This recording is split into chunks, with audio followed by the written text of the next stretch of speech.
can't judge an album when it first comes out, right? You need to sit with the album. You need to listen to it. Drake album had 20 plus songs on it. I can't give you a definite grade on the album, right? But for my first listen through on the album, I can tell you, Certified Lover Boy, it sounded like mid. Sounded like the same topics. It sounded like he didn't even attempt to really look for a new flow. You know what I mean? Like Kendrick, he keep people happy, keeping people looking for it, because he drop a song, it'll be a fucking feature, and he'll have 5 different flows on it, and they all killer.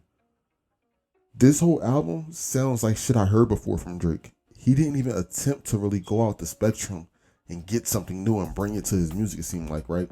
But how can you critique a formula when it's so used to working? How can you really say, hey man, let's fix this? But it's like, bro, I heard the R&B, you know, I did this, you know, you did this, like, you did this before, you said this before, we get it, your bends, it's a concept, like, it just didn't really have those polarizing features. The song with Future, don't know where he was going with it, hope he doesn't go there again.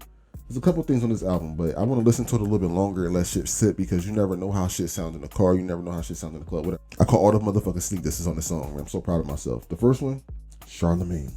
He says, from the bottom to the top, man, what's it like in the middle? From the limit face radio host that let it be better, to my dogs in the game who wasn't pick of the litter. Basically saying, yo, listen, Charlamagne, you're not a top-notch nigga, you're not a bottom-feeding ass nigga, but you're right in the middle, my nigga. You're not that guy. You're not that guy, Charlamagne. The thing with this that's confusing is I thought Charlamagne and Drake had pieced it up. I thought Drake had sent Charlamagne bottles. But I'm assuming the beef reignited, one, because Charlamagne always had something negative to say about Lil Wayne. Quietly, not even quietly, Lil Wayne's been killing the rap game for like the last year and a half. He's been dropping crazy verses, been killing niggas. And Charlamagne and the Breakfast Club hasn't mentioned that one time. One time. They only say negative things about Lil Wayne. So I can see Drake saying, yo, man, you coming at my idol, you a sucker, bro. Like, I can see Drake really starting up that beef with Charlamagne. So I can believe him. Swizz Beatz. So Drake says, it's unthinkable when I think of the way these niggas been acting. Yeah, I never did you nothing and you play like we family. Next thing you want to shoot me down, it can't be love. Not sure where you was trying to send it can't be up. That day you sounded like a bitch. You fancy, huh? Damn, how can I forgive like this? Alright. So if y'all remember, I think I got the video. Busta Rhymes basically did a song with Drake. Drake came to Busta for like a beat or something like that. And then it didn't get cleared to come out. Swizz was upset, so let's go to the video. And you see Swizz is right there like, yo, Drake's a bitch. He's literally right there calling Drake a bitch and playing the song. Afterwards, I think Swizz apologized, but I don't think Drake was trying to hear that shit, bro. To keep it real with you. You fancy, huh? That was definitely aimed at Swizz, because if you remember, he had a hit song, You Fancy, huh? With T.I. and them niggas, so hope Swizz and them niggas figure it out, bro. That's some sick shit. Now, this is the biggest right here. This is when Drake was addressing Kanye and Justin Laboy. He said, the things I accept, you over there in the now. We not neck and neck. It's been a lot of years since we seen you coming correct. Pause. I think that's directly talking about the fact that Kanye's last couple albums, a lot of people said that shit was trash. Me personally, after The Life of Pablo, I think he got me for Ye. I think Ye was decent. And then this Donda. Donda was solid, but it had some polarizing hits on it. But I can see where Drake coming from. Nigga, you fell off. Man, fuck it respectfully. Talking about Justin Laboy. I just want my respect. They tried to label me. I say what I mean. People that could stayed on the team, they played in between. Niggas is switching sides. Clouds is hanging over you now because I'm reigning supreme. Some of these, oh my God. The clouds is hanging over you now because I'm reigning supreme. Nigga, I get it. I get it. Clouds is hanging over you now because I'm reigning supreme. Some of these niggas say what they mean. It ain't what it seems. Hard to pull my niggas out the mud like I'm training Marines. You niggas hot to them little kids. You ain't famous to me. Told you I'm aiming straight for the head. I think that last bar was about Justin Laboy too. You niggas hot to them little kids. A lot of people don't respect Justin Laboy's success. A lot of people call him an industry plant. A lot of people say, yo, man, that shit that he's doing, he's pandering to women, he's pandering to kids.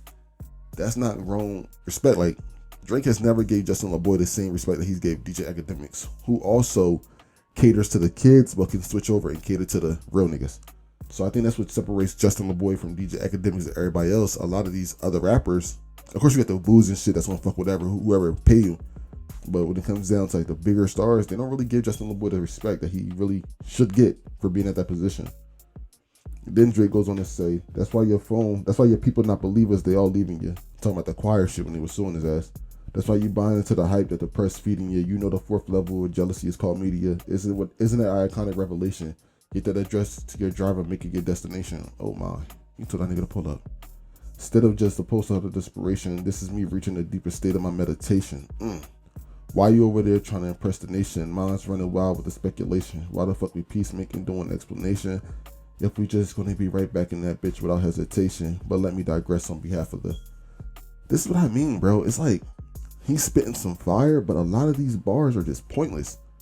It just sounds like he's trying to do like one of those 4 a.m. or he's trying to go to one of those old Drake flows and get the feeling back, but it just don't hit the same. I don't know. And then that's it really. Like, I don't know really what to say about this album so far.